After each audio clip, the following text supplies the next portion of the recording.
Let's make a candlestick. First, you're going to need a couple of candlestick inserts available from Amazon.com. You'll need a diagram downloadable from waltwager.com. You'll need a blank 3x3x8. Here I'm using cherry. You want to drill a hole in one end of that blank in the middle, 7 1/8 inch hole, 1.5 inches deep.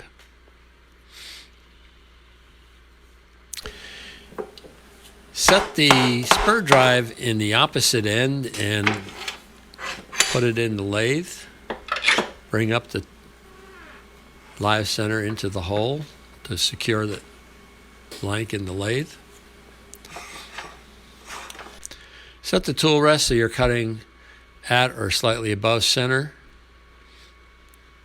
And we're using a spindle roughing gouge here. Only use that for spindle work, never for bowls.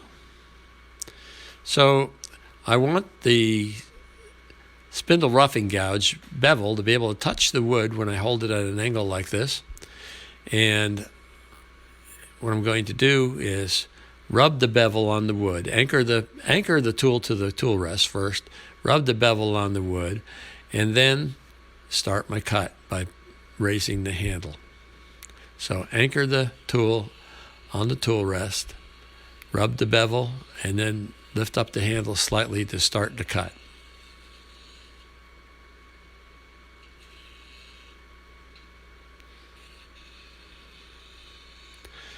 So this is a 3-inch blank, and you can rough it to about 3 inches round. They're never perfectly square.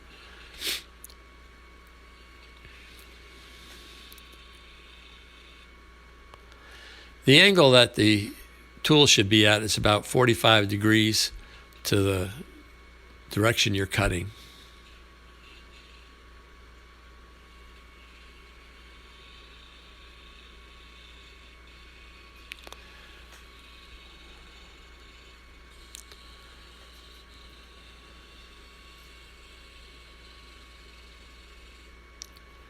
So we have this tool, we have this blank pretty well round.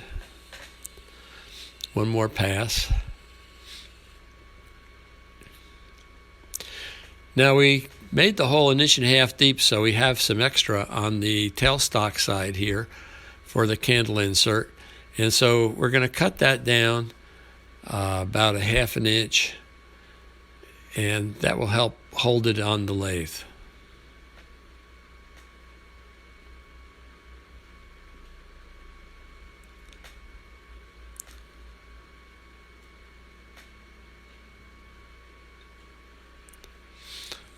I'm using a parting tool to make this cut. Start high and push it in toward the center.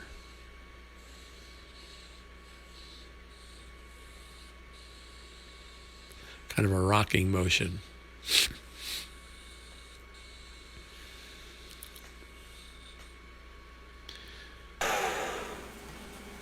Okay, we're going to block this blank out so that we have 4 sections. We have a cup section, I'll call it a cup section, where the insert's going to go, a bulb section where the center of the candlestick is, and a base section.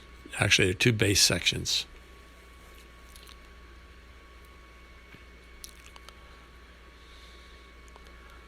So we have the cup, the bulb, and the base.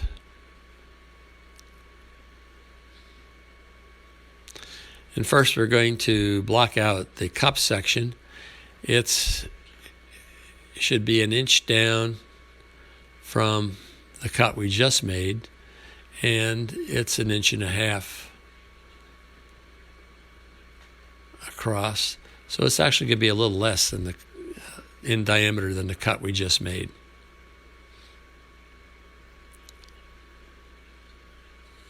So using the parting tool, I'm going to cut down to 1.5 inches.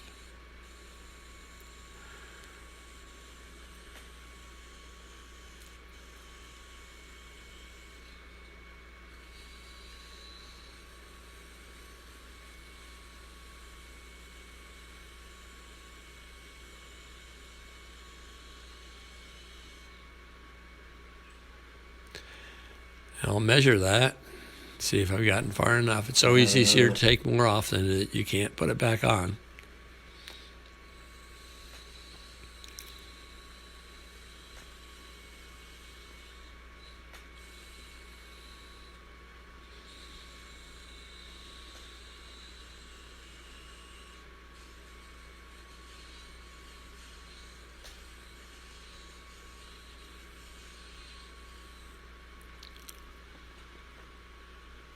There we go.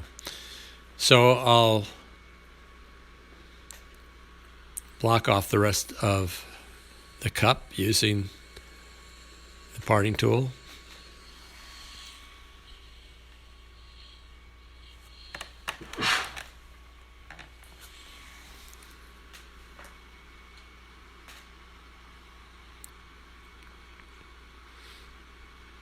Check the diameter.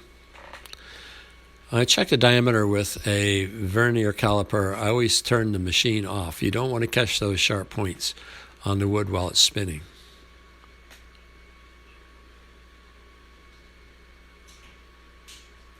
Next, I'm going to block out the bulb section of the candlestick. The diameter here is just slightly larger. It's 1.75 inches. Just slightly larger than the cup section, which was 1.5 inches. So actually I have about 1/8 of an inch larger on this section than I had on the last section.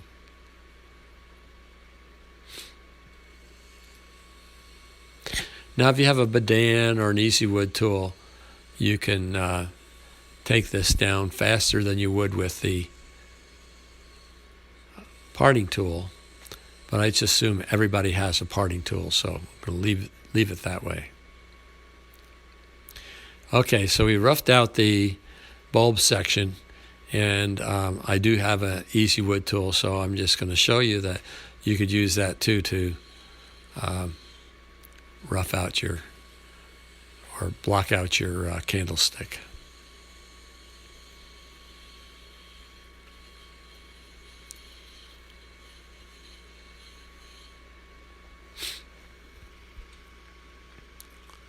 Okay, now I'm going to cut the base down. This video accompanies an article being published by AAW in their Fundamentals series, their online journal. And so the diagrams for this are in that journal. And originally, since we have a 3-inch blank, we should leave the base at 3 inches. It'll give it more stability. In the article, I think it says to cut it down to 2.5 inches, but this is not necessary.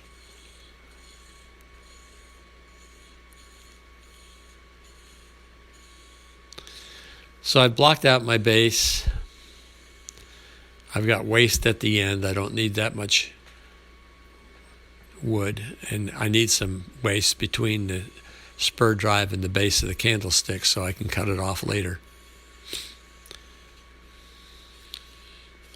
And at this end, on the other end, by the live center, I'm taking away some of the waste so I can see the cup better.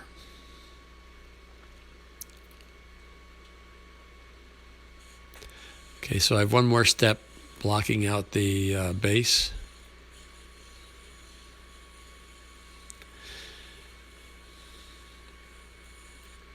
My next task will be to round off and shape the base.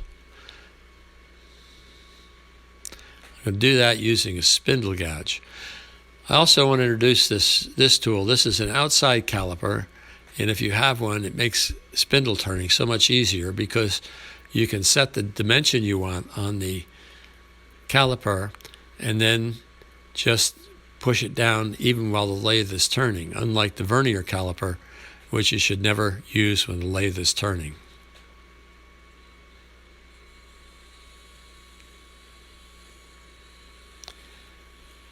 So I'm cutting this section of the base down to 2 inches, and the vernier and the outside caliper shows you how you can do that while the lathe is still was spinning.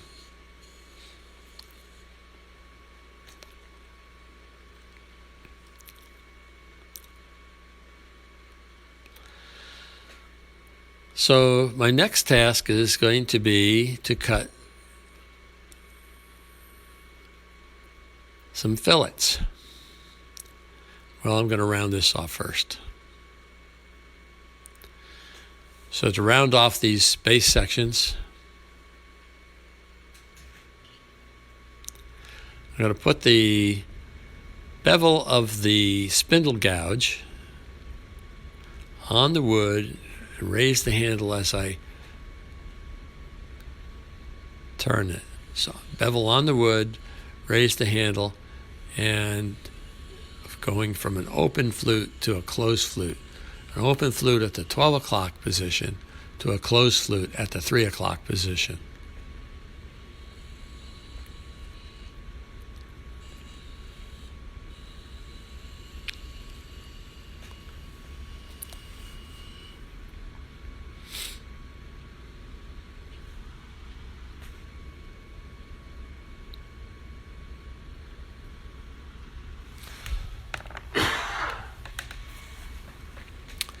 Now I have a fillet at the bottom of the bulb and a fillet at the top of the bulb, just under the cup. A fillet is a little straight cut transition between elements in a spindle. So I'm going to use the parting tool, and these fillets are 1 inch in diameter. I can just kind of hold the vernier caliper up there to see where I am while it's spinning. And if I want to measure, turn it off and check it.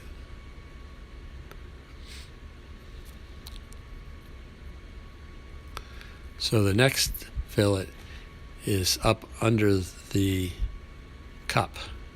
It's also 1 inch in diameter.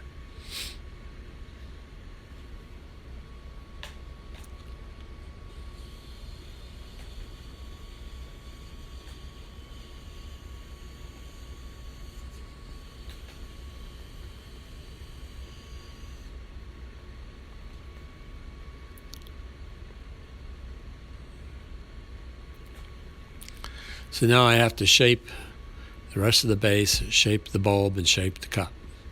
Using the spindle gouge, start from the highest spot, the largest diameter, and cut down to the smallest diameter. This is also called cutting downhill.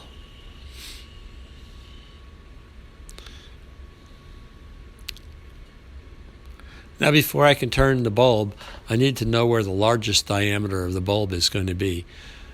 So I can go to the drawing and mark that on my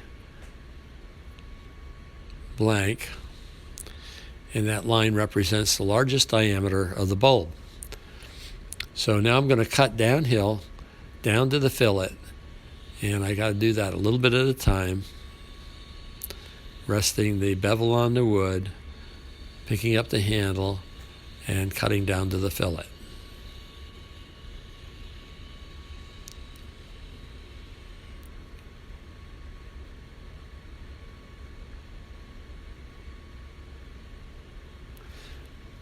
The other side of the bulb, I've got a problem because under the cup, I've got a cove where the diameter of the candlestick becomes about 1/2 of an inch. So I have to mark where that cove is.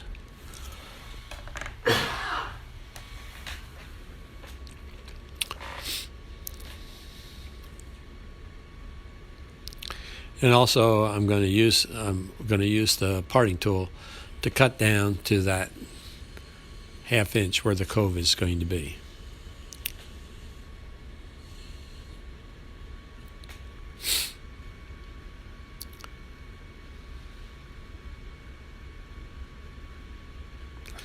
So now I can shape the bulb.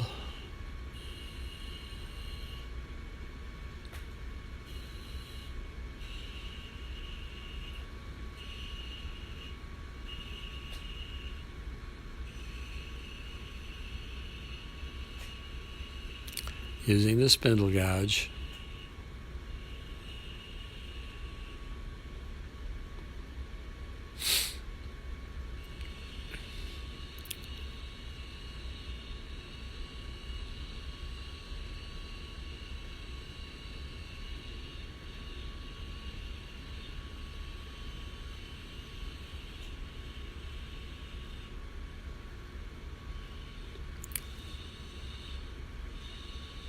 And cutting down to that cove.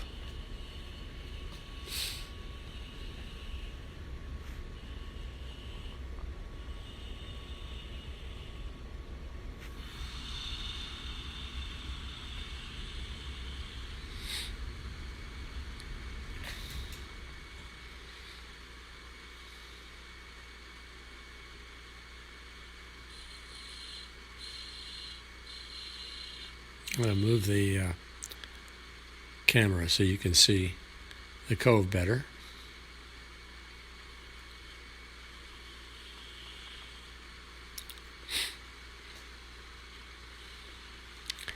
And that goes up to the fillet.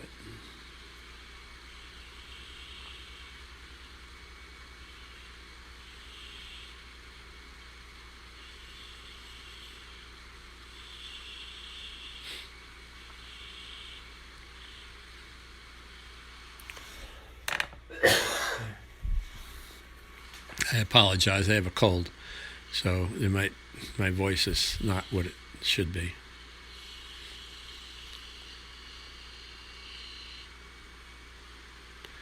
I'm shaping the cup, which has a slight tulip shape to it, cut down to the middle and then come in from the other side and shape the top of the cup.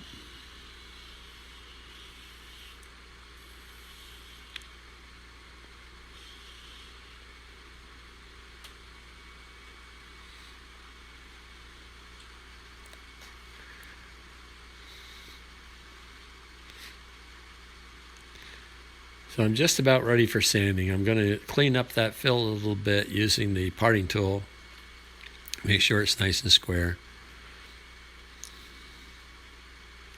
And about the about the same size as the other fillet, so they're evenly matched.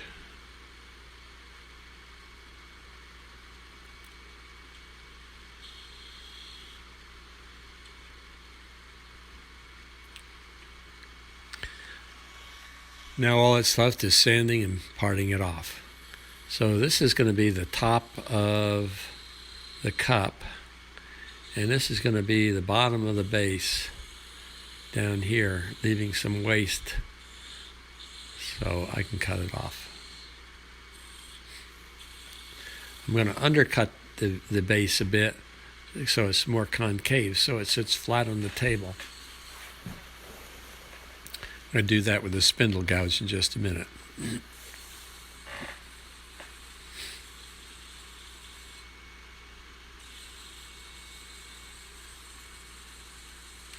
I sand from 100, 150, 220, 320, sometimes 400.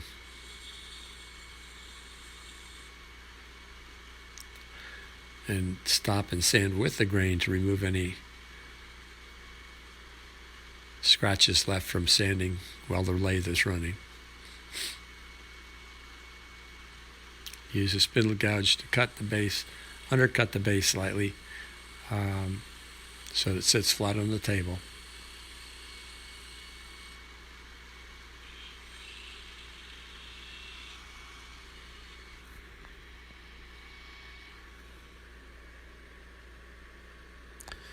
And I'm using a flexible saw to cut the top off of the cup, and I'll cut this piece off the bottom. You can't just part it off while it's between centers. It doesn't work.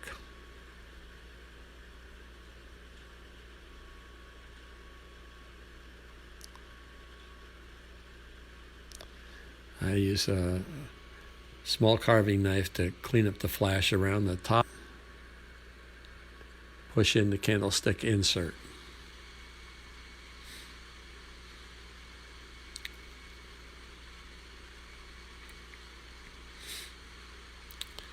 And after you put your finish of your choice on this candlestick, it's ready to go. So there's my candlestick. Thanks for watching the video. If you want see more videos, go to waltwager.com.